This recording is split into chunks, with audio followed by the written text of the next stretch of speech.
is Sadie Spins, and today I'm going to give you some tips for navigating the urban jungle with a full-size hula hoop.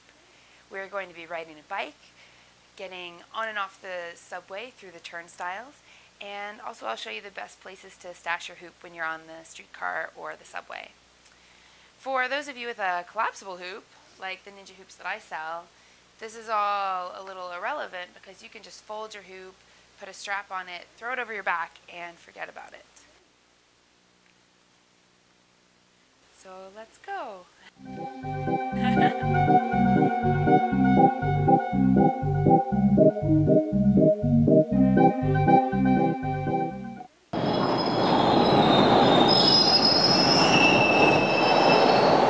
When you are on a subway or a streetcar, the best place to put your hoop is somewhere that is flat. In Toronto, our subway cars have two places to do this, one at each end of the subway. So on one side, you can squeeze your hoop in next to where the train conductor sits.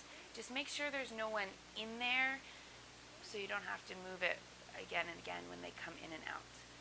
The other place to put your hoop is flat against the opposite wall. I like this place especially because then you can lean against your hoop, check your phone, and look nonchalant, and no one really knows whose hula hoops they are. The most important part about riding with your hoop on the subway is don't be door fungus. Don't make hoopers look bad. So when people are trying to get in and out of the car, try and be as far away from the door as you can so people don't have to bump and maneuver to get past the hoop. Thank you. In Toronto streetcars, there are two places that I really like to keep my hoop. One is in the back, because everyone crowds in the front, but in the back there's still tons of space, especially when there's nowhere to grab on to hold so people don't stand. So just get as far back as you can, get out of the way of traffic, and it's much easier to sit with your hoop. The second place is the flat space near the rear exit of the streetcar. This is great because you can just slide in the hoop behind whoever is standing there, and it's totally out of the way. Usually I ask the person who's there, just nicely ask, do you mind if I slide in this hoop behind you? You're welcome to lean against it, and they are always happy to move that extra inch. I live next to a subway station, and the turnstile entrance is very close, which makes the regular entrance seem very far. So at first this was a daunting task to get through these turnstiles with my giant hula hoop, but I've learned how to do it, and I've done it with up to 20 hoops. So I believe that you can do it too with your one hoop. So before I do any of this going through turnstile business, I like to let the crowd go first so that there's no one watching me do this, because when I get nervous, that's when all of this gets a little more awkward.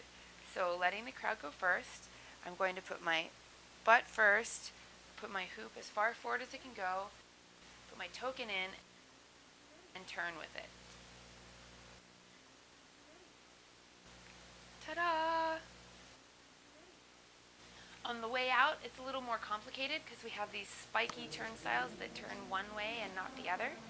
So same thing, let people go in front of you, take a deep breath, put your butt first, push the hoop as far forward as you can, and turn with it.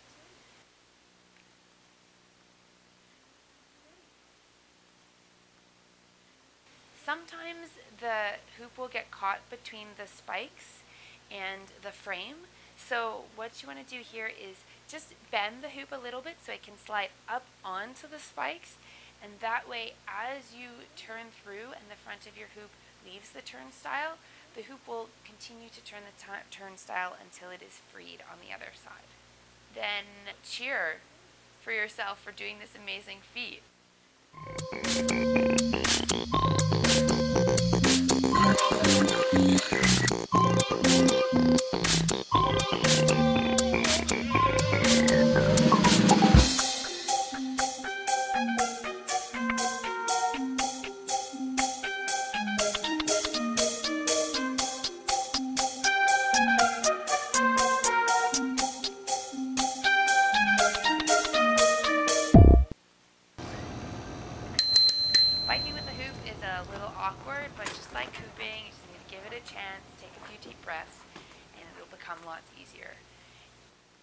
you just throw the hoop over your shoulder, what's going to happen is your foot will catch on the hoop, and that's going to be uncomfortable, or the hoop's going to fall off while you're biking. So you want to flip the hoop up and over your head, put your hand under the hoop so that you can hold the hoop and the handlebar at the same time. This keeps the hoop out of the way of your pedals, and you can still have your left shoulder check to check traffic.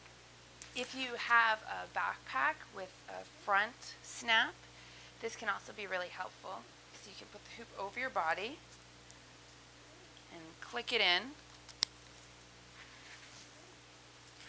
This adds a little extra security because you know the hoop will not fall off your body while you're biking. Ta-da!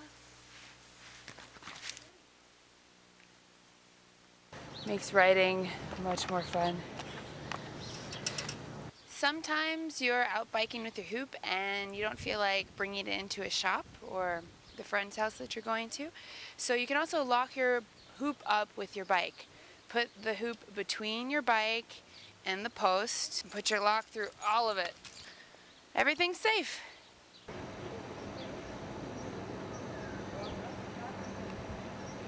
No more excuses. No more. I've shown you some tips on how to get your hoop on the subway and on the bike, and so just start doing it. You meet lots of amazing people when you carry a hoop because hoops are joyful to everyone.